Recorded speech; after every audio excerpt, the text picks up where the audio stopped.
One clarification that Jeff brought up, because we had talked about this yesterday, and that was about intentions. When I said that actions that you're judged by your intentions, that means an intention related to an action. In other words, what merely occurs to the heart, if it's evil, you're not taken into account for it. But if it's good, you're given a reward for it. So if a person has a good intention, but they don't act it out, there is a reward related to that. Whereas with evil, it's not. Like somebody cuts you off on the road and you know, I'd like to kill that person or something like that. As long as you don't go and do it, you're not taken into account for that. And unfortunately, people have recently started doing stuff like that. But now, just to relate to the qadar, this is probably one of the most misunderstood concepts in the Islamic tradition. I think a lot of Muslims even misunderstand it. But let me relate it to two very important concepts in the Quran. Generally, khayr is understood to be good, and shar is understood to be evil. But from the Islamic cosmological view, this is related to abundance, and this is related to want. And the actual moral component in these concepts is played down in a way that it wouldn't be in Christianity. So let me give you an example. I think for a lot of people, they have a hard time with the idea of a God who could create evil. And this is a classic philosophical problem in the West. If God is all good and He's all powerful, then there shouldn't be evil. Because if He was all good, He wouldn't want evil. And if He was all powerful, He could do something about it. And this is a common philosophical problem. They call it the problem of evil. And there have been attempts to resolve it. But from a Muslim point of view, we believe that good and evil are both from God. But before we say, you know, what, you mean God is evil, let's look a little deeper at what this means in terms of its philosophical implications. The word shar is related to, for instance, poverty. Poverty in the Arab tradition is shar. Why? Because it's a want. There's no moral judgment there in a poor person. You're not saying a poor person's evil. You're just saying poverty is shar. It's a want. There's a lack of something. When we talk about good and evil, from a Muslim perspective, good means that there is a divine presence. Shar means there's an absence of the divine. When you look at this in terms of a moral action, if a person saves somebody drowning, that would be called khayr. But if a person kills somebody, that would be called shar. Why? Because if you save the drowning person, there is a quality, there is a divine quality that is embodied there, which is rahmah. But if you kill a person unjustly, there is the absence of the divine quality, which is justice. You have been unjust. And the Quran says that God is not unjust. So in the absence of good, we have evil. And this is how the Muslims view it. They literally view evil as an absence of good. So to the degree that the divine qualities are not present in the world, we have evil. And to the degree that the divine qualities are present in the world, the immanence is present there, we have good. And this is why there is a hadith that says, the Prophet ﷺ said, Allahumma al-khayru bayna yadayk. Oh Allah, good is in your presence. وَالشَّرُّ لَا يَعُودُ إِلَيْكَ. And evil never returns to you. So while we believe that God has created a world of opposites, abundance, want, good, evil, we do not believe that evil goes back to God. Because evil is the absence of the divine. In other words, the divine is absent from the act. Now the other problem, when we look in terms of khayr and shar, is the Quran says, عَسَىٰ أَن تَكْرَهُ شَيْئًا وَهُوَ خَيْرٌ لَكُمْ. Maybe you detest a thing and it is khayr for you, it's good for you. وَعَسَى أَن تُحِبُّوا شَيْئًا وَهُوَ شَرٌّ لَكُمْ. And maybe you love a thing, but it's evil for you. And then it says, وَاللَّهُ يَعْلَمُ وَأَنْتُمْ لَا تَعْلَمُونَ. And God knows and you do not know. So there is an idea here in this concept of good and evil that we are in a relative situation. We do not have all of the information here. That one person's evil is another person's good. One person's evil is another person's good. And this happens all over. You can see this. Somebody loses a job, another person gets the job. So for one person it was shar, for another person it was good. And this is the nature of the world. Now if you look in terms of the giver of life and the taker of life, if there was no taking of life, then there couldn't be a continuation of life. This is the nature. We generally relate the taking of life to shar. It's a want, it's a lack of. But in relation to the next world, there is a khayr, right? Because death in this world means life in the next world. So this is related to, we are not putting moral components here, we are not judging things for ourselves. Now the Quran has given for the Muslims a criterion. It is evil to kill another person unjustly, and a person is taken into account for that and killed. In relation to the big picture, we do not know, and we can't make an eternal judgment. We can only make a temporal judgment. We do not know. In other words, if somebody murders another person, and by all outward appearances it was an unjustly murder, that person is taken into account and his life is forfeited. Or in certain circumstances, what are called the wulat ad-dam can forgive him. Islam has an interesting attitude towards the death penalty. The Muslims allow for a family to forgive the person. So you can't, the Christian ideal of forgiving, and the Quran actually says to forgive is higher. So if a person killed another person, the family has the right to say they forgive them. Right? They can do that. But in terms of highway robbery, brigandry, there's no, that's anybody that threatens the security of a society, in other words, indiscriminate. So if there was a fight between two people and one person killed the other person, then the family could say, we don't want to take him to account for it. We're going to forgive him. They can do that. But if it's somebody who goes in and robs a store and kills somebody, then they forfeited their life by Islamic law. Explain the concept of fatwa. A fatwa? Like Salman Rushdie? Yeah, exactly. Okay. Yeah, a fatwa is not a death a fatwa is not a death penalty. It's a legal opinion. It's not binding either. In other words, technically by Islamic law, a person can give a legal opinion. Like I can give an opinion. You can come to me if I'm a faqih, a jurisprudent. You say, what's the punishment for somebody that curses the Prophet Muhammad? And you say, death. Right? So then I say, well, Salman Rushdie cursed him. Well, although that book is, what do they call it in literature? Roman Clef? Is that what it is? Who's a... Roman Clef, is that what they call it? Yeah. Is that what they call it? Does anyone know the literary term? There's a term for something where you hide a historical or a factual thing within a literary. I think it's Roman Clef. I'm not sure though. Anyway, somebody can say, well, he slandered the Prophet Muhammad. Salman Rushdie would say, look, this is a piece of fiction. By Islamic law, that was completely unacceptable. In other words, you have to take people to trial. You can't just kill somebody.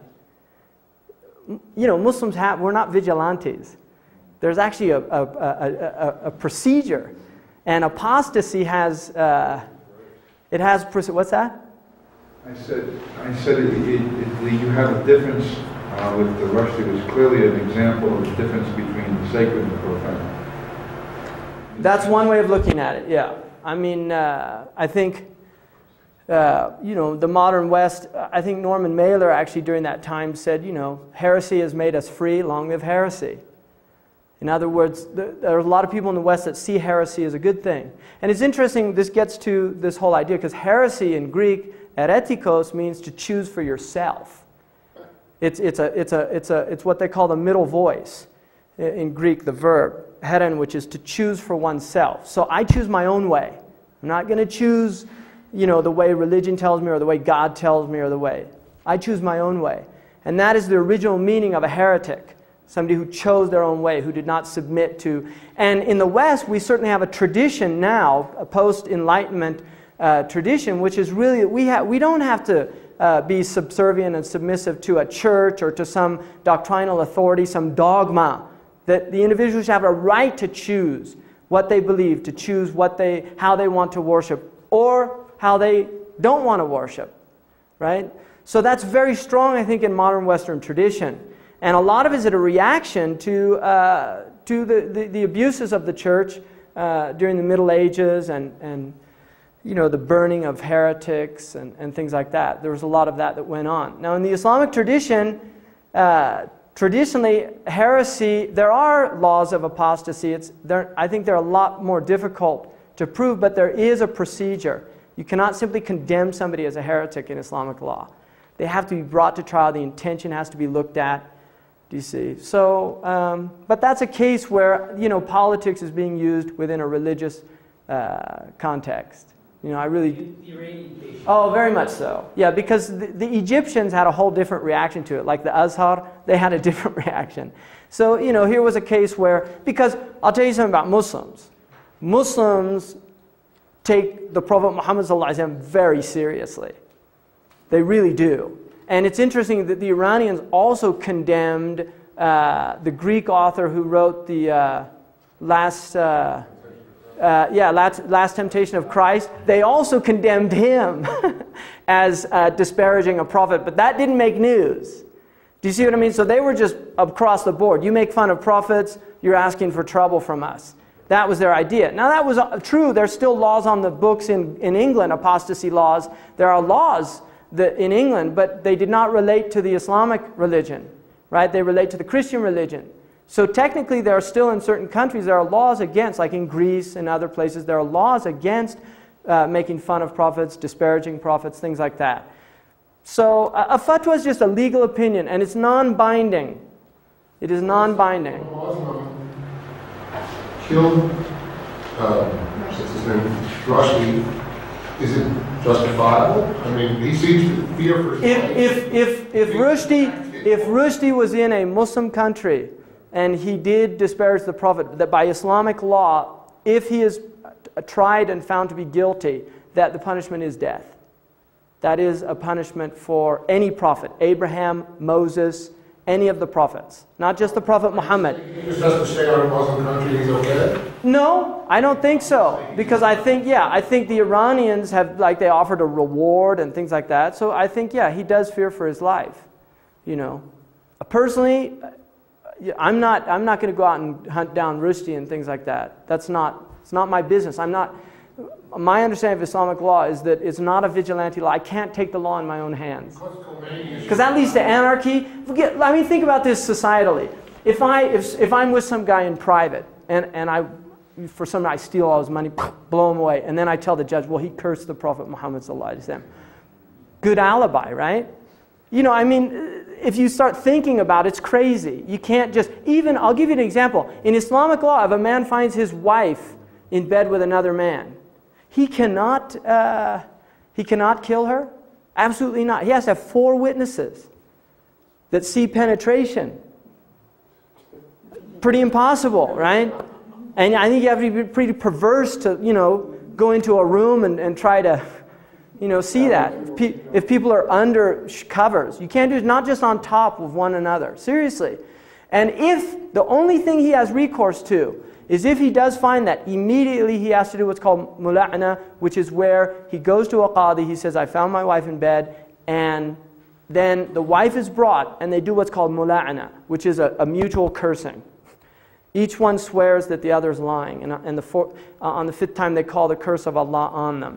If she does that, then she is absolved, but there's a permanent divorce, and the child does not go to his lineage. The child is not considered his child, right? If she doesn't, then she would be guilty of adultery. No, because it's related to lineage. That's the only reason. It's related to lineage. In other words, Islam is a patrilineal teaching. So it's one of the 5 things, and I didn't go into this, but it's very interesting. The 5 things that the Sharia is believed to preserve. The first is religion. The second is life. The third is lineage. The fourth is wealth. And the fifth is name, honor. The Sharia is law. Law. So Muslims believe that these are the 5 things. Every rule in Islam can be related to one of these 5 things. So the reason prayer is prescribed, preservation of religion. The reason, the prohibition for fornication, preservation of lineage. It is a right of a child to know who their father and mother are. That is a right. So fornication is prohibited. So in that type situation, the best thing, you're supposed to veil people, right? If a woman accuses the husband of adultery, that does not relate to her lineage. She can ask for a divorce, perfectly permissible. She can go to a qadi and say, I have ground for divorce. And she can call herself what's called mutadarrira, and she can say, I want out of this marriage. She is not supposed to say why. You see, the reason a woman is because of the lineage. If in other words, from the adultery, if there's a child as a result of the adultery, then it would be attributed to a man who doesn't. It is not the child of that man, and that is preservation of lineage. So the Sharia says that the man says, no, that is definitely not my child. And he has to do it right away. He can't wait like 6 months later and say, oh, I don't, that's not my child. No, he has to do it right from the start, or else it doesn't stand up in court. But if he was the adulterer, then she has grounds for a divorce, but she does not accuse him. Why not? Because it's related to lineage. In other words, accusing somebody of adultery is one of the worst things you can do in Islam. It really is. But the only reason that there is a situation where the man can do it is related to lineage, because there is inheritance. A child inherits from the man. And also the child takes the man's name. If it is not his child, then he does not want that child to have his lineage nor his name if he knows that the child's not from his seed. And that's the only time. And if she denies that, she is not condemned for adultery. But the child does not go to the lineage. She's not punished for adultery if she denies it. Do you see? Is it on Quranic teaching or on... Yes, no, it's Quranic teaching. Mula'ana. So the idea is simply lineage. It's not, you're not making a moral... Do you see what I mean? The woman is not taken into account for something if she denies it. Her denial stands up in court. But the marriage is she's separated from the man, and the child does not go to the man. adoption? There's no adoption in Islam. There's what's called wakala, which is where you take care of a child, which is highly encouraged. But the child never takes the name, ever.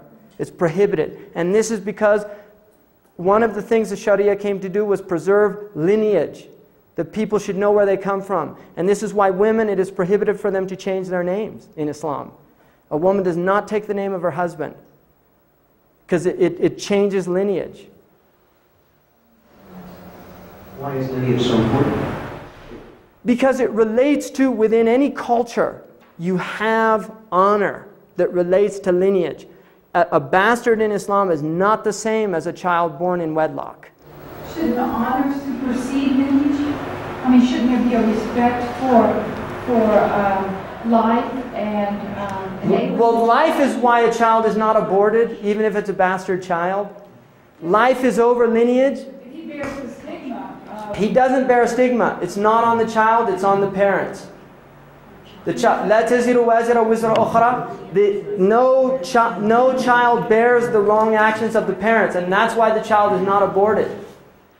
But it is a moral stigma for the wife. If it was born out of wedlock, definitely. She goes under the category of zaniya, which is a fornicator. Definitely. And the child itself needs somebody on the mother side. There's definitely stigma within culture. By the Sharia, the child is not supposed to suffer for it. But there's definitely a human failing here. You do have stigma related to it in Muslim cultures, but there's not supposed to be. Is there a punishment for adultery, like stoning? If the person is, if there are 4 witnesses witnessing penetration, and they have to be just witnesses, they have to be people recognized as upright in the community. It's impossible, I guarantee you. No, then she's punished. And there's a hadith of the Prophet Muhammad that a woman during his time came to her and confessed to her. And he turned away. And then she came here, she turned away. Till she confessed 4 times. And then he said, "Are you with child?" And she said, "Yes." He said, "Go have your child." She came back after a year, gave birth to the child. She came back and she said, "Tahirni, purify me." And then he said, "Go nurse your child." She went 2 years. She came back. And then she said, "Purify me." Because there's an idea in Islam, if you do a grave wrong action, not a minor wrong action, if you do a grave wrong action and you have the had punishment in this world, you're not punished for it in the next world. So what she was saying is, I don't want to take chances of being, whether Allah forgives me or not, I want to be certain that I don't have this in the next world. She said, "Purify me." The woman was stoned, and one of the companions said, "May Allah curse her." And the Prophet said, "Don't say that, because if her blood was spread over this city, there wouldn't be a wrong action remaining in this city." In other words, her tawbah, her repentance was so great. He was saying that her repentance was so great that this entire city would be forgiven had they gotten a portion of her repentance.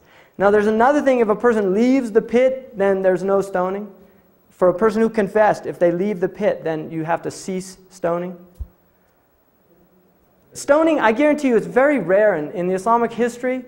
Very few cases, really. It's. I understand what you mean, leave the pit. If they're able to get out? No, if they get out during the process, you have to stop. In other words, a person can say, no, I changed my mind at any time. But now a bullet has been taken as a substitute for stoning. No. That's unacceptable by Sharia. Yeah. Don't stonings happen in Saudi Arabia? You know, this is a gross breach of Islamic law, what takes place there. Okay, so it does happen. They do implement that, but it's a gross breach of, I mean, Sharia, you can't just apply piecemeal Sharia. It's a total system, and within a healthy Islamic culture, those things are very rare. For instance, in Islamic law, you don't go alone with a foreign woman. You don't. It's one of the things that is a condition within the society. It's part of the social contract. You don't what? You do not, like, I would not be alone with a woman who is not either a direct relative or my wife. I would not go alone with her. It's prohibited for me in Islamic law. And vice versa, it's prohibited for a woman. So you're saying, what about, when you say go alone? It means I cannot be in a room alone. You're traveling on a plane. That's not alone. You're in a company. Would you give someone a ride? You need to ride car from the act. No, you're not supposed to be alone with a woman. Absolutely not. And a woman is not supposed to be alone with a man. And this relates to protection of honor, so that you are not accused.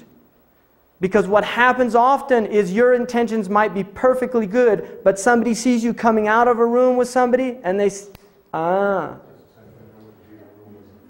big problem. And I'll tell you something, in our culture, this is a major problem. Sexual harassment, these type of things.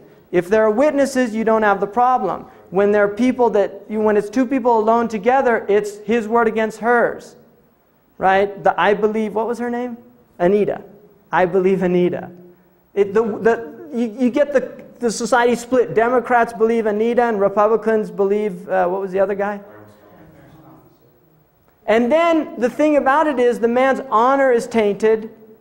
Now, I'm not saying I tend to probably incline to believing Anita, but The point is, maybe she wasn't telling the truth. Maybe she was paid by the Democrats to disparage. I mean, I'm just saying, these are possibilities, right? In that case, here's a man whose honor is destroyed. Or here's a man who, for the rest of his life, people are going to scratch their head. Did he or didn't he? Do you see? So the idea of preserving people's honor is very strong in Islam. That a person has a right. It is a fundamental human right. It's a divinely given right that you have your honor intact. And you do everything you can to preserve that honor. One, you don't lie. You don't steal. You don't cheat. These are all things that disparage your honor. And you become known for it. Which is one of the reasons why in Islamic law, if you see somebody do something wrong, you are told to veil their faults. Because if you expose people in a society, then the impetus for guarding their honor or for making tawbah or repentance is diminished. In other words, if I become known for lying, then people, even if I start telling the truth, people are going to still remember, oh, you know, that's the liar. So it lessens the power of the ability of a person to do that and diminishes the impetus. So, and then wealth, preservation of wealth, why there's no stealing, things like that. So these are the 5 things. Now, that was just a digression because somebody asked a question, but... Can we ask one more question? If a child is not adopted, but just taken care of, then they have no inheritance? Is that how the law works? They don't inherit. Good point. Okay. Yeah. An adopted child does not inherit. So what do they do? What do you mean? How do they make their way? Well, you're supposed to raise them and give them a job, you know, teach them how to provide for them. I mean, did you get an inheritance? A lot of people don't get inheritance. You know what I mean? The lawyers ate up ours. Because my family kind of got into a fight and ended up, you know, which happens. That's why it's nice in Islamic law. It's all portioned out. You can't fight over it. It's fixed. Who dies? Does the wife get all the inheritance?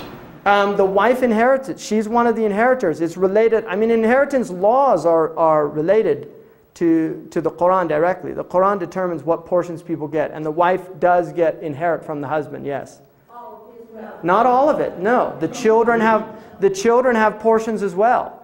The man can give 1/3 of his wealth to whoever he wants. The other 2/3 are determined by the Quran.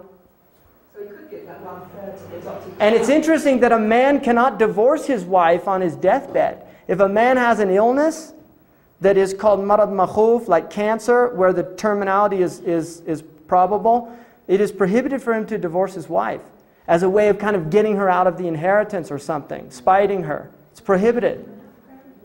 No, Islam is very strict about inheritance. And one of the things, if you look traditionally, Hodgson points this out in The Venture of Islam, that Islam actually breaks down monopoly. The inheritance laws are designed so that wealth is not accumulated into one small individual. Like in the 19th century, I want to think about, you know, if you read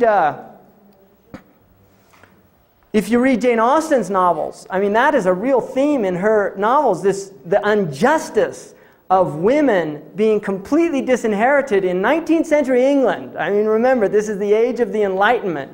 And here's women in 19th century England being thrown out of their houses because there was not a male heir to take care of them. They lost all their money or it went to somebody, the male. Right? This happened very recent in Western civilization.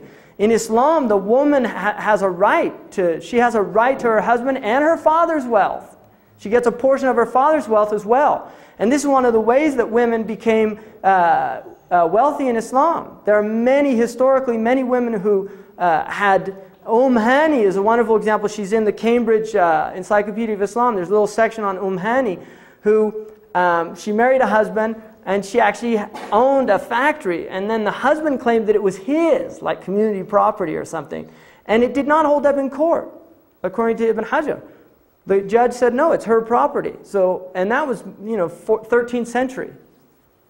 So, I mean, that's a whole other thing.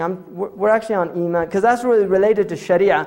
And what I'll do, inshallah, is when we do the section on the last hadith, I'll open it up to talking about some things about Sharia. Because I think Sharia is definitely one of the areas where there's a lot of misunderstandings, misconceptions in this culture. People see it as very primitive. law, and so I can talk about that and open it up to things. And another thing about the Islamic law is that there are many different opinions in the law. That the actual things that are clearly there's no debate about are not that many. Many of the situations there is an allowance for the intellect to understand and interpret the tradition. But if we go back to this idea, khair and shar, human beings are taken into account for the good they do and the evil they do.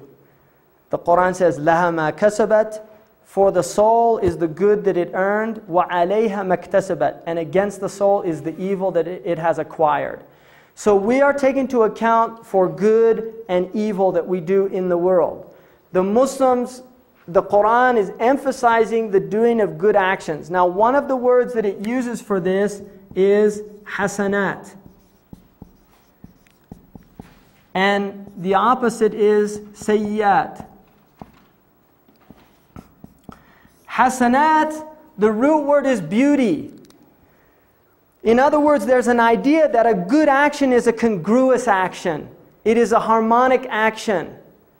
That a bad action is aesthetically unpleasing. It is cacophonic. It is ugly. That the human being by nature recognizes beauty and recognizes good. And this is the idea in the Quran. It says, وَهَدَيْنَاهُ النَّجْدَيْنِ, we guided the human being to the two roads of good and evil. That there is something inherent within the human being. Now if you look at this in terms of the animal kingdom, when animals do something, we do not put moral judgment on it. If a snake bites and kills a child, we do not say it's an evil snake. I mean, people might do that metaphorically, but they don't, there's not a moral component there.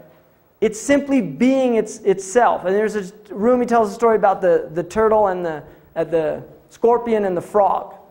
Right, they're at the side of the river. And the scorpion asks the frog, give me a ride across the river so I don't have to walk around. Or across the lake. The frog says, I'm not stupid. If I give you a ride, you'll sting me.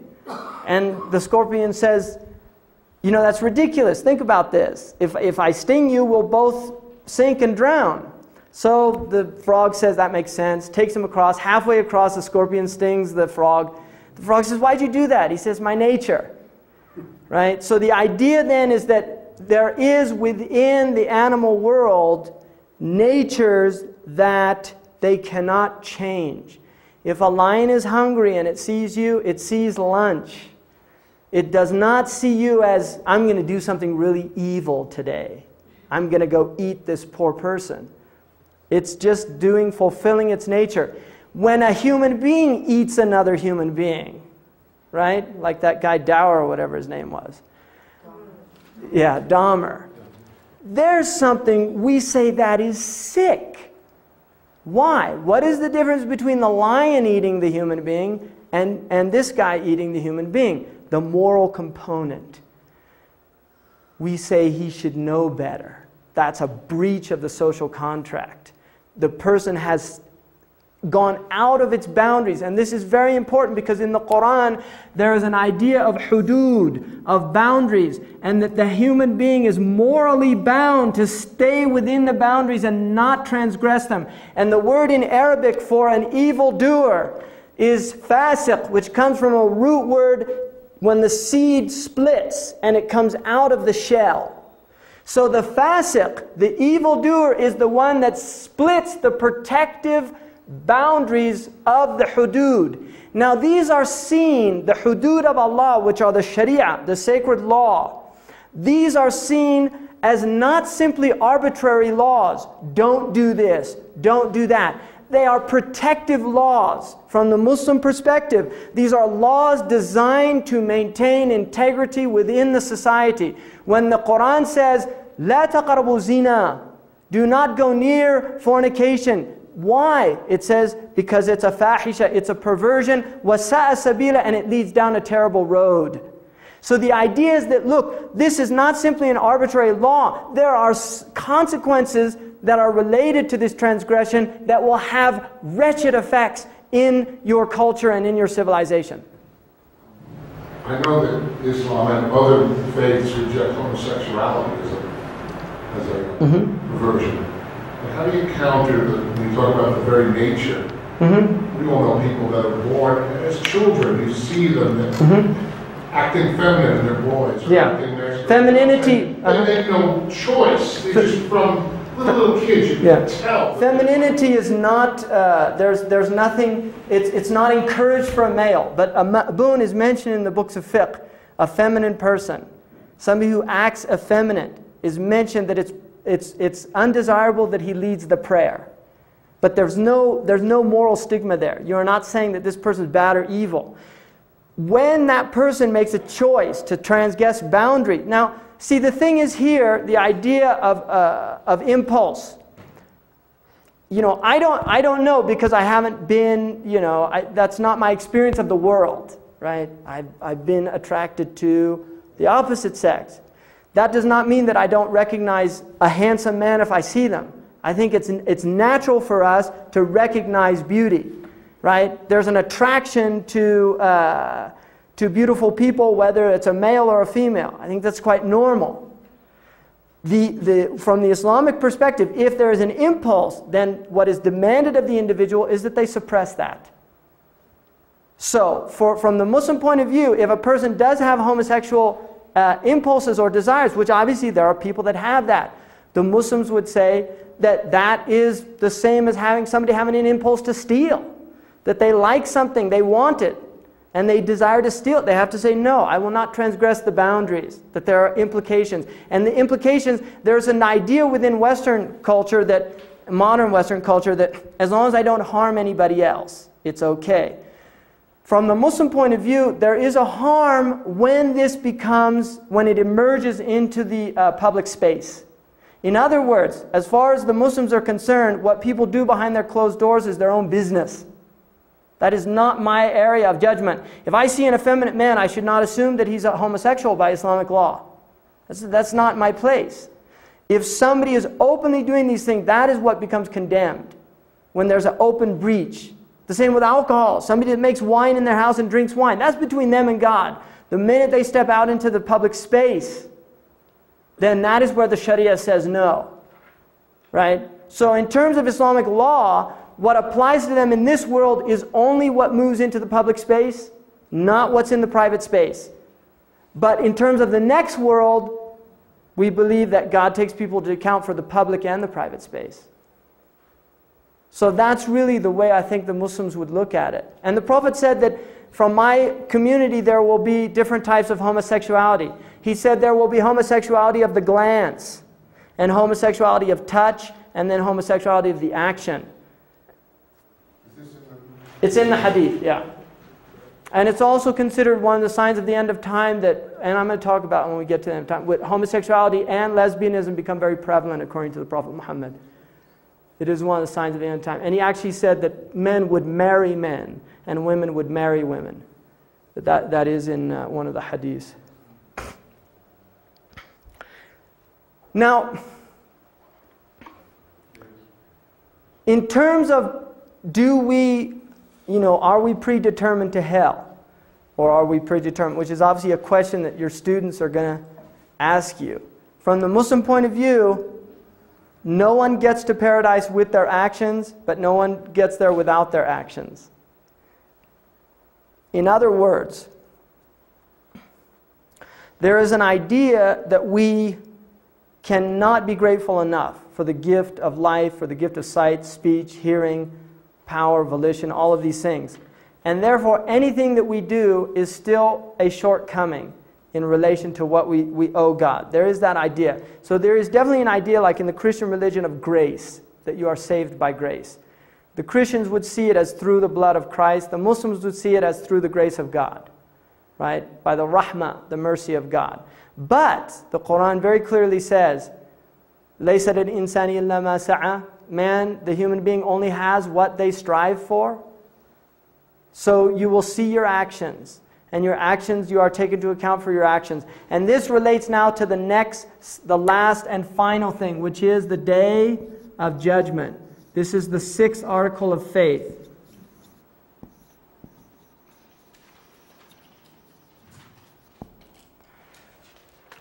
Human beings are fully accountable for their actions. According to the Islamic tradition, there is a day in which all of the souls are resurrected. Now also, just to relate this in terms of where the accountability comes in. According to the Quranic view, human beings were brought into the presence of God, and God said, Alastu bi rabbikum, am I not your Lord? And all of the souls answered in affirmation. And this is the proof. And so what happens in this world is the soul is to be reminded of this. It's the parent's challenge to remind the child until it becomes firmly rooted in them that God is their Lord and they should submit to God. If not, then prophets come and they tell people and they should submit to them. The day of judgment is a day when the debts fall due. That is how it's called in the Quran. Yawm ad-Din, the day the debts fall due. The day the debts... Yawm ad-Din. Yeah, it's very similar in the Hebrew, have that as well. Yawm ad-Din. The day the debts fall due. So there is an idea that we are going to be taken into account. Now the Prophet Muhammad said, Hasibu qabla an tuhasabu, take yourself to account before you are taken to account. So there is an idea that the human being can take themselves to account in this world. And is encouraged as a spiritual practice before you go to sleep to go through your day and to ask forgiveness for the wrongs you did and ask for acceptance for the rights you did. That is a highly encouraged spiritual practice within the Islamic tradition.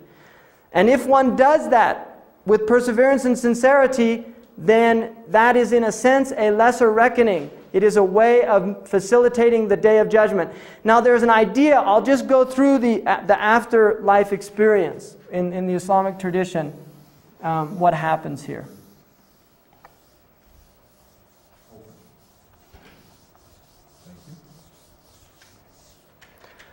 The very first thing, there is a pre-worldly existence.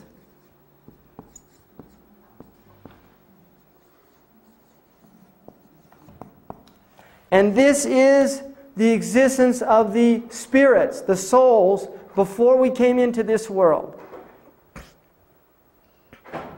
The next stage is the worldly existence. And this is called dunya. Now it's interesting, in the Arabic language, dunya in Arabic means the lowest. In other words, this is the lowest, we're at the lowest level. What is above us is hierarchy. The highest level is the presence of God. Dunya is the lowest level. This is the life of this world. In the Quran is called hayatud dunya. The root word of dunya is, one of the meanings is grapes, like the famous fox in Aesop's fables. The grapes are just out of reach. And that is the nature of this world. There is an element in this world that the soul will never be content as long as it is in this world. But it will attempt to satiate its desires through the world. This is, like in Hinduism, they have the idea of the sensual, or even Kierkegaard's system. The idea of the aesthete, the person who spends their life in sensual experiences.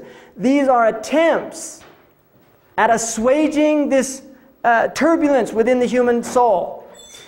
From the Muslim point of view, this is futile. The soul will never be at peace as long as it is attempting to fill the vacuum or the emptiness through worldly experience. One of the things that I think is happening in this culture now is human beings have become very jaded in their experiences. There's a need for continual and more extreme stimulation.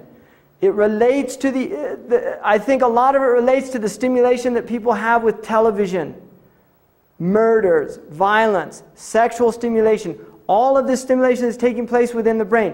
MTV is a very, I think, a powerful example of this, of just massive stimulation. What's happening, even I think Sesame Street, which is in a lot of ways seen as a very positive thing, I think for teachers it's a disaster. Because you're competing with entertainment. A child begins to think that, you know, you have to be entertained to learn. There has to be these cartoons coming in and this and that, and it all has to be fast. You know, there's a cartoon of a little boy sitting in front of a forest and asking his father, "What's the plot?" Right?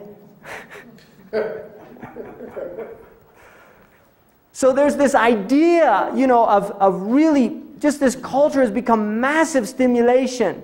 You know, Toffler's The Fast World. There's a beautiful film called Pawakatsi? Pawakatsi. Is the second one Pawakatsi? Wonderful film by a local filmmaker. And one of the things that he does in there is he's got the third world in slow motion. Right? So you see people like farming in Brazil and things. Traditional farming is all in slow motion. But then when he switches to America, it's all fast motion. And it's interesting what he's trying, what he's juxtaposing. Like he showed people eating in fast food restaurants really fast, and it's very, very strong to watch it. But the point being is that we are in a hyper-stimulatory state. What happens you reach thresholds, you want more stimulation. Now, there are people now that go out and do things to taste the moment that become very extreme and violent. Gangbangers. You see, adrenaline junkies. When I was in an intensive care unit, and I used to go down to the ERs sometime, and in the ER room, it's really interesting that what a lot of the nurses that work in ERs and doctors do on the weekends, jump out of airplanes, hang gliding, these bungee jumping. Because if you work in intensive care, crack a chest open, cardiac massage, very intense. They really get into the rush of adrenaline and things. And then on the weekend, it's like, what's there to do? That's an interesting phenomenon. Really, it really is. Adrenaline's a very powerful drug. And we forget that there really is an adrenaline, it's a very high drug, right? And one of the things that happens when people, when they see things that they shouldn't see, the heart begins to beat faster, right? For instance, people that, they've done studies with people that watch pornography and things like that. Stimulation, rapid heartbeat, adrenaline rushes, things like that initially, but then more stimulation. They need more stimulation, right? And the end result is a snuff film or something like that. Really, there's people that's what they need to be stimulated. These are very serious, from an Islamic worldview, very serious ways of attempting to assuage this emptiness, to feel alive. Now, for the Muslim, the goal in life is to reach a type of tranquility, not the stimulation. It is to reach a point where the stimulation is not needed for one to feel alive. That what one feels alive through a peace, an inner peace, which is achieved through worship, through prayer and these things. So the dunya is the worldly existence, and the dunya also has 7 stages. The first stage is the infantile stage. Now it's interesting, the word in Arabic for the child is ghulam. The first stage of dunya is ghulam, which means lusty. That's what it means, ghulma, to lust. And this is the infantile state. There's a lust, there's a desire. And then it moves into the young adulthood. That ghulam goes to about 15 years of age, from birth to 15 years. And then young adulthood, which is where hopefully the child has been humanized in that first 15 years of life, to where they're safe to the society and they're safety to themselves. Then it moves to what's called the kahl, or the middle-aged person. What's the second stage called? First is lusty, second is? The second is, it would be like moving into what's called shabab, and it relates to fire. The second is shabab, and it comes from a root word which means fire. So this is where you have the fire of life. The first would be spring, the second would be like summer. There's a fire, it's heat, it's intensity, there's a lot of energy to do things. The third stage is reaching the kahal, which is related to maturity. It's related to productivity, where the person, now the fire has been used usefully, right? So there's something cooked there. There's been something cooked and it's something worthwhile now. There's benefit to be had. And then you go into the fourth, which is the adulthood, which is a rajul or imra'a, which is full. And this begins at 40, right? This begins at about 35, small window here. So youth is from about 15 to 35. This is 1 to 15. 40 is a very important year in the Islamic view, because it's when the human being is at their full maturity. The intellect is fully mature. The body has reached its full maturity. And now, from this point, you go into the fifth one is where you reach at about 60, and you go into what's called the Shaykh period, where the person is now like an elder, somebody who they have wisdom, they have a type of presence within the society that is beneficial. How do you spell that? Shaykh, S-H-A-I-K-H.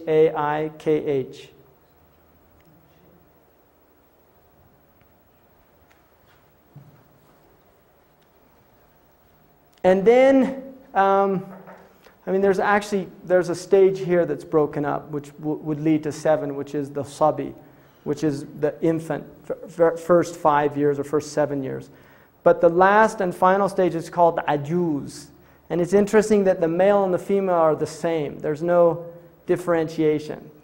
It's a male, the word for ajuz applies to the male and the female. And this is beyond, this is where they've entered like 75, 80 years of age. There's a transcendence of the gender at this point. There's a type of, in fact, in the Islamic culture, traditionally, at about 60, the woman will begin to, there's open mixing in many, many cultures, traditionally, as the woman enters into that period of life. She's considered like there's a wisdom that she should be present, that she should be in that environment. And then ajuz is that last phase. Now death is the third stage. Now the Quran says some people die early and others, Allah gives them, extends their life. If a person dies before puberty, they're not taken into account at all. And they're considered for paradise generally. That is the majority view. If they die after puberty, they're taken into account for their actions. So death is the next. Now, just to give you a scenario of what the Muslims believe happens at death. At the initial point of death, it is believed that the spirit leaves the body and hovers above the body. Now, if you look at the word for spirit, in Arabic it is ruh, which comes from a word rih. Now, spiritus in Latin also comes from a word that means wind. The idea is that the wind is not something you see, but you feel its effects. You see its effects. You see the leaves moving. So the ruh is not something we can see, but we feel the effects of the soul. The soul is powerful. When the soul departs from the body, and one of the things highly encouraged in Islam is to wash dead bodies, right? Because you prepared for the prayer. It's very powerful, especially if you know the person, because you're in the presence. You see the absence of the soul.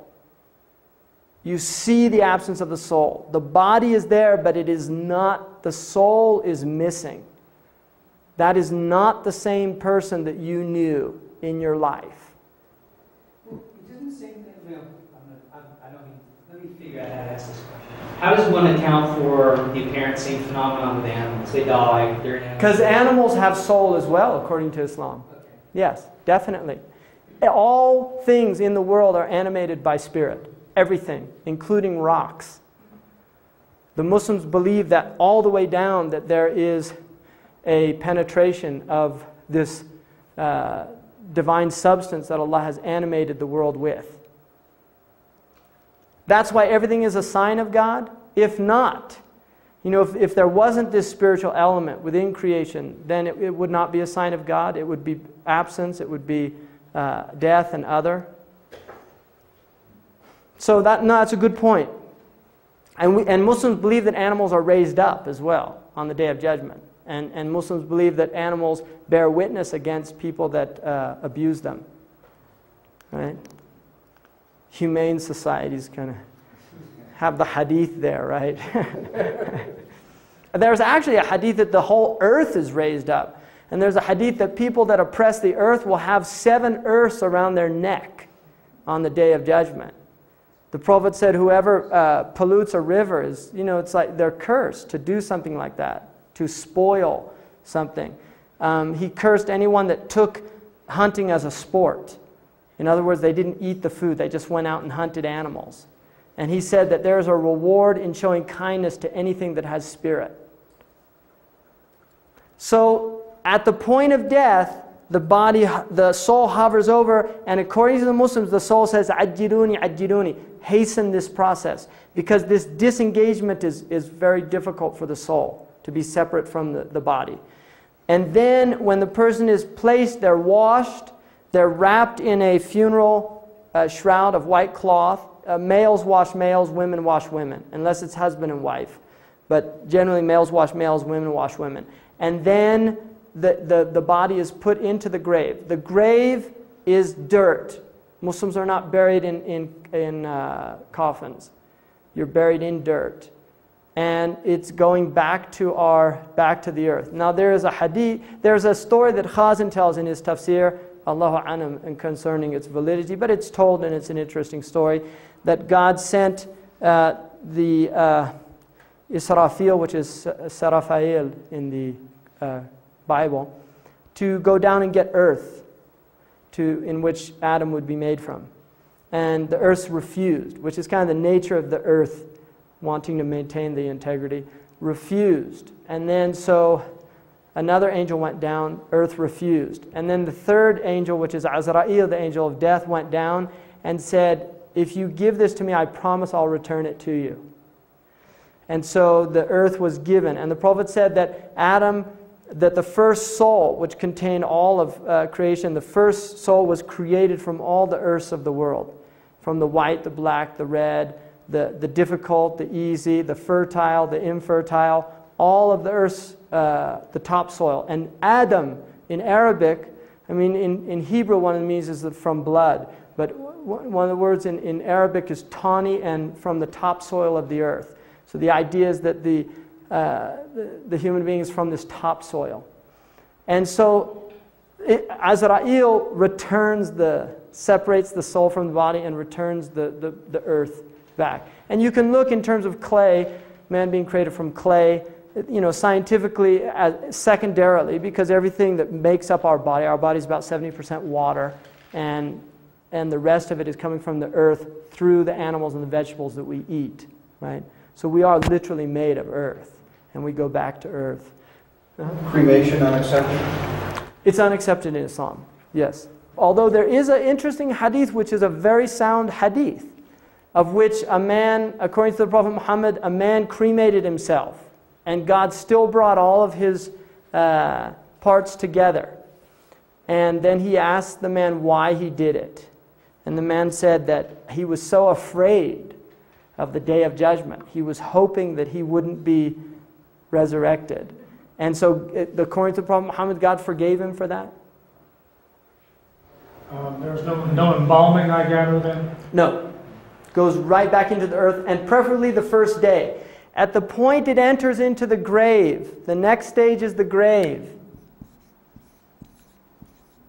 It enters into what's called a barzakh. which is an inner space, and now it's no longer in a time-space continuum that we are in. And the soul is reunited with the body. I mean, it's not coming back to life. If you dig up the grave, you know, this is going to be a dead person there. But the soul is reunited with the body, and consciousness is there. And then the grave is either a place in which a window is open to the garden or a window is open to the fire, depending on the individual. And then there is a questioning in the grave. There are two angels, Munkar and Nakir, that come to the grave and question the people. The first question is, who is your Lord? And the second question is, who is your prophet? And the third question is, what is your religion? The fifth is what's called the nafkha,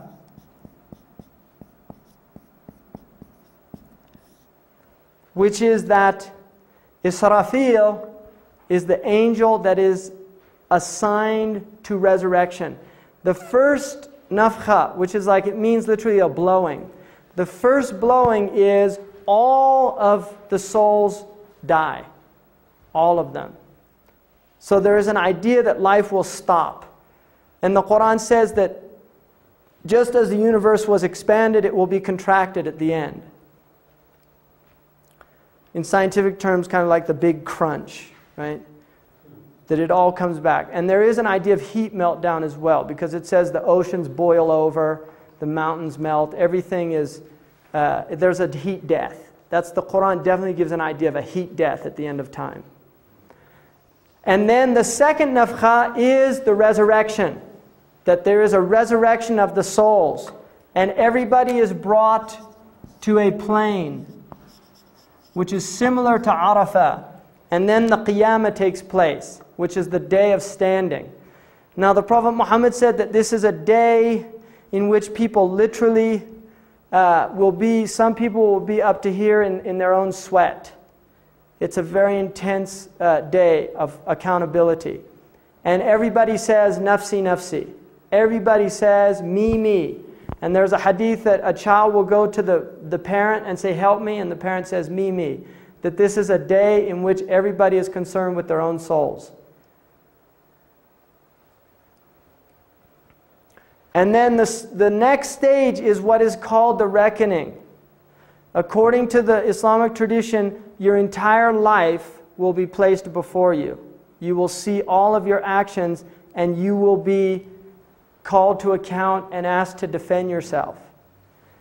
And according to the Islamic tradition, it says, you'll know when your excuses are lame. It says, إِنَّ الْإِنسَانَ عَلَى نَفْسِهِ بَصِيرًا وَلَوْ أَلْقَى مَعَاذِيرًا. On that day, the human being knows very clearly all of his... In other words, if you want to look at it in psychological terms, all of your defense mechanisms are suddenly removed. Your projection, your denial, all of these psychological mechanisms that we've used very well in this world to justify our actions are taken away from us. And it says in Surah Al-Qaf that on that day the veil is removed from your eyes and your eyesight is piercing. So you will see things very clear. And there's an idea that we all know in truth if we will reflect what we're up to. So each person is taken to account. And the Prophet Muhammad said that every people will be behind their prophet. So the people of Moses will be behind Moses, the people of Jesus behind Jesus, the people of Muhammad behind Muhammad, the people of Karl Marx behind Karl Marx. Everybody's going to be behind their imam, the one they took as their example in this world. And it's interesting because the Quran says that the oppressed will say to the oppressors, you got us here. And the oppressors will say, we didn't do anything, you followed us. And so there's this kind of conflict between them. And each one will say, I don't want anything to do with you in the next world. So there's an idea of really everybody awakens to their to the truth of their own souls, to the truth of their own selves. And then it's said that there is, after the reckoning, there's the weighing in the balance. Once everything has been shown, then actions are put into scales. And the scholars say Allah knows best what their reality. And if the right actions outweigh the bad, then you are given a book in your right hand, and is the book of your actions. And if the wrong actions outweigh, then you're given a book in your left hand. At that point, then you go to what is called a sirat, which is the plain. It is a bridge over which the valley of Jahannam is. And the bridge in the tradition says that it's more piercing, it's more sharp than a sword. And everybody will have to go across this bridge, everyone. And there are angels on the bridge that shout to people. And the Prophet Muhammad said that there are people that will go like light. They'll go the speed of light across the bridge. He said, kabarq, like a lightning, they go right across it. There's other people, he said, that will go like a wind. There's other people, he said, that will go running. There's other people that will go walking. There's other people that will go crawling. And then there's other people that will not make it across into the pit. And then at the other side of the sirat, there's what's called a hawd. And the hawd is a huge basin. And according to the tradition, anyone who drinks from it will never have thirst after that. And there is also a tradition that on that day, the death is brought before everybody in the form of a lamb and is slaughtered. And so there's no death after that. The ones that don't make it across the thirsting present. Thirsting. That's one of the... See, the idea is that only God can quench the thirst. And if one was attempting to quench the thirst in this world by other than God, then they failed in what their task was, which was to be quenched through closeness and not distance. So it goes back to this idea of rahmah, mercy, and wrath, that you bring wrath upon yourself. That's really the idea, that God is not punishing people to punish them. The people literally take themselves to their final destinies. That's very strong in the tradition. Now, some people will not abide in, there are people that leave it. There's an interesting tradition. I mean, this is just a story. But there's an interesting tradition because the Prophet Muhammad said, how people die, that's how they're raised up, and how they're raised up is how they're judged. And there's a story of a woman, they tell that she never did one kind deed, except once she was going into her house and a carrot dropped, and a cat came and took the carrot. And this is based on a hadith that the Prophet said there will be people punished because they did not feed animals that were in their responsibility, that they're actually punished for that. It's like a responsibility. And so this person was going to go get the carrot, and then just decided, no, I'll let the cat have it. And so they're in the pit of fire, and a carrot comes down. And so they hold on to the carrot, and they start getting pulled up out of the fire on this carrot. But then she looks down, and there's other people coming out holding on to her. So before you know it, there's a whole string of people getting pulled out of the fire because of this one carrot. And then she starts saying, no, this is my carrot. And she slips and falls back in. So it's just giving you an idea of that people, how they are in this world, it's going to be confirmed in the next world, that they're miserliness. Now there is a hadith that a prostitute, and it's a sahih hadith, that a prostitute went to a well and got water up from the well. And she saw a thirsty dog. And she said, this dog is thirsty like I am. So she put her shoe down and brought water up and quenched the thirst of the dog. And the Prophet said for that she was forgiven and given paradise. There's another tradition that says that a man, he used to loan money, and he would tell his agents, go out and ask to be repaid. And if they don't have the money, tell them not to worry about it. And so the Prophet said that when that man is brought before God, God says, I'm more generous than this man in forgiving his debtors. And He forgives him. So if you look in the Islamic tradition, there's very, very strong emphasis on forgiveness and rahmah. But there's also an emphasis on wrath. There's a balance here. Even though the Muslims say God's rahmah is over His wrath. And there's a tradition that says that God's mercy is 99 parts. And only one part did He send down to the earth. And by that part of mercy, a mother shows mercy to her child. A foal raises its leg, the mare raises its leg from stepping on the foal. So the idea is that all of the mercy in this world that we see is only one small portion of the mercy of God. So there is a strong emphasis on God's mercy. But there's also a strong emphasis on the wrath. What happens about, say, your citizenship in a country causes problems, pollution, death? Right. Would it be a part of that citizenship? I think there's definitely accountability on all levels. Muslims believe in accountability, that complacency is, the Prophet said, being silent about something is showing contentment with it. So if you're silent about a thing, it means that you're complicit in the action. So unless to speak out against it would endanger your life. So there is an idea that people who feel that I can't, if I speak out they're going to kill me or something like that, they're forgiven. Although the Prophet said the greatest jihad is to speak the truth in front of an unjust ruler. That is the greatest jihad. So there is definitely an idea of responsibility in one's actions and in what does. And politics is a problem. Henry Thoreau, he got arrested for not paying his taxes because he felt, the government supports slavery and he didn't want to support a government. And they say that Emerson went there, visited him in the jail, and he said, Henry, what are you doing in there? And Henry said, the question is, what are you doing out there? That we do have a social responsibility. Does the Quran or Hadith mention suicide? Yes. And I'll tell you something really interesting about that. There's a book called Life After Life by Raymond Moody, and there's a section in there about suicide in which he mentions a woman who committed suicide. She was actually declared dead, but then she was brought back to life after blood transfusions. And he interviewed her and asked her what happened. She said she found herself doing it over and over again. And the hadith, according to the Prophet Muhammad, said if anyone who commits suicide will continue to do that with the same intensity until the Day of Judgment. Although it is not considered a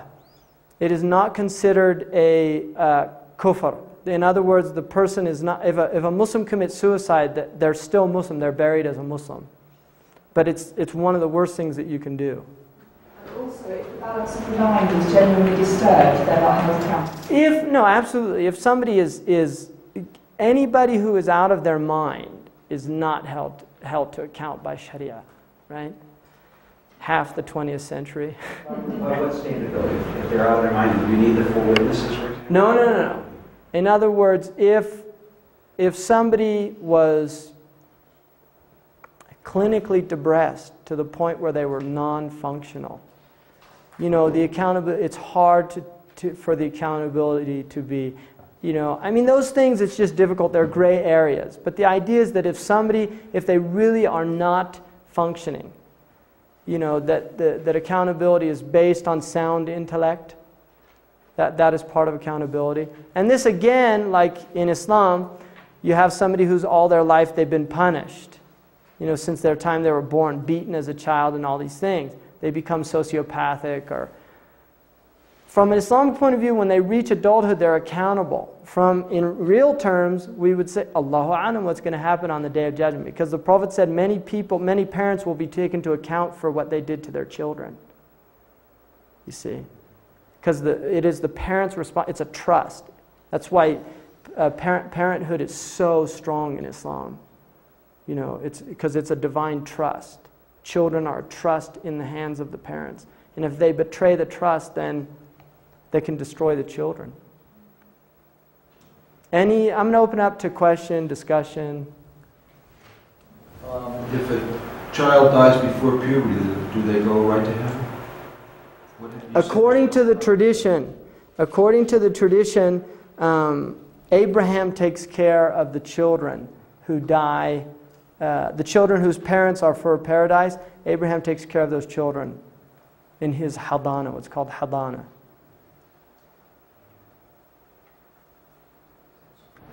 When the woman came to the doctor to ask forgiveness from Muhammad, it wasn't Muhammad who forgave. He can't forgive. Yeah, it's not like, I mean, in the Christian tradition, there's some verses that would indicate, like Jesus said, go and sin no more, for you're forgiven. And that was seen as kind of a blasphemy to the Jews. From the Muslim point of view, they would say, Allahu Alam, if that is a true account of Jesus, they would say that that is not Jesus forgiving, but rather God revealing to him that the woman's actions were forgiven. Because the Prophet did tell people they were forgiven. But he does not forgive. The Prophet does not absolve people's sins. It is God alone who forgives. The Prophet is seen as a human being. He's a man. He does not have divine... he is a human being like the rest of us in his human nature, but not like the rest of us in that he's a prophet. So some of them said, a ruby is a rock, but it's not like other rocks. It's a mineral, but it's not like other minerals. I'm having a tough time trying to reconcile the issue of slandering a prophet with equally a death sentence in Islamic law with some of the things you just said, i.e. that prophets are merely men. And also something else that I think I've heard in the Hadith or the Quran, that people find God in their own time. It might be at 16 for this person, maybe at 40 years of age. So how, if that's true... Well, there would be no... Because, if you slander another human being, you're whipped in Islam. In other words, if I accuse somebody in here of adultery, the Islamic punishment is that I'm whipped. Okay. Because that is prohibited to do that. And there's very severe consequences for it because of its impact on society. If you do something to a prophet, it's very serious, with the idea that the prophets are impeccable in their character, that they are people that have only brought good for human beings. And if you do want to say something about them, then you say it not in the public space, in the private space. In other words, that's again between you and God. But if you bring that out into the public space, then it creates a type of tension in the society that is very serious according to the Muslims. And I'd like to add to that many of the people that persecuted the Prophet, he forgave them. Absolutely physical persecution. Yeah, he forgave them. Became Muslims themselves. And he forgave them. Absolutely. Yeah. So, now, if it was a non-Muslim who did it, see, that's very different. If it's a non-Muslim who did it, it goes under a different category than if a Muslim did it. Do you see what I mean? In other words, this law relates to Muslims who say bad things about the Prophet ﷺ. I think also, in terms of you reconciling and understanding what you said before about the entire Sharia being in place in an Islamic setting is a pretty important piece in terms of understanding how that can possibly be a reality for the punishment. It's not like some one of us here would blaspheme the Prophet and that would be a lot of punishment for the Islamic law. I mean, maybe you just emphasize it. Yeah, that's a good point. So that does not hold for non-Islamic people? No, it's prohibited in Islamic law for a person to do that, to blaspheme any prophet, right? But for a Muslim, it's a death penalty. For a non-Muslim, they are tried, and if they become Muslim, right? If it was towards the Prophet Muhammad, then it's not. If they don't, and they say, that they adhere to that, because it's prohibited for the Muslims even to curse false gods in the Quran. It says, "لا تسبوا الذين يدعون من دون الله فيسب الله عدوا بغير علم." Do not curse the false gods of other people. And that came later. Initially, the Muslims were saying bad things about the gods. So even for a Muslim, they're not supposed to make fun of Hindu objects of worship. Right? Like laugh about Krishna or Vishnu or Shiva.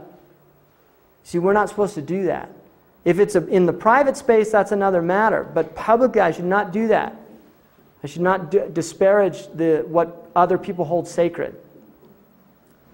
Just to bring it back to where you started your talk, you see, these things happen in some Muslim societies, but that is not Islam. It may be Muslims who are completely getting wrong what Islam is supposed to be. Right. Uh-huh. I'm a little mixed up. If a Muslim, the girl in the West Bank last week that drew those pictures of Muhammad as a pig girl in the Quran, I didn't know about that, but I think somebody mentioned it. She's Jewish, she's immigrating from Russia, she's in jail now in Israel for fomenting religious discord. Right. Is there a fatwa put out against her? Well, I heard that in the news. Oh, I don't know what's going on there. I mean, the problem is, for me personally, there is no, now, in the Muslim world, there is not any government that is implementing Islamic law. Not one. None. Zero. Sudan, I don't know. I mean, I'm not there, and I don't know. But I'd be amazed if they were. You know. But because she's not Muslim, I don't understand. If a Muslim... She would be, in a Muslim country, if that happened, she would be taken to, there would be a trial. You know, it goes against it's like a blasphemy. It goes under those laws, right? Do all those Muslim countries contend that they are implementing Islamic law? Some of them do, some of them don't. Most of them will say that it is the law of the constitution or the state, but none of them do. I think probably the only ones that would claim to is Arabia, like what they call Saudi Arabia now, Sudan, and maybe Afghanistan would probably claim that they do also. And Iran. But I'm going to get into, when I talk about the end of time and how the Muslims view, I'm going to get into that, really discussing really how the Muslims view this period of time traditionally. So, is it 12 now? 12:16. Okay. Well, thank you very much. And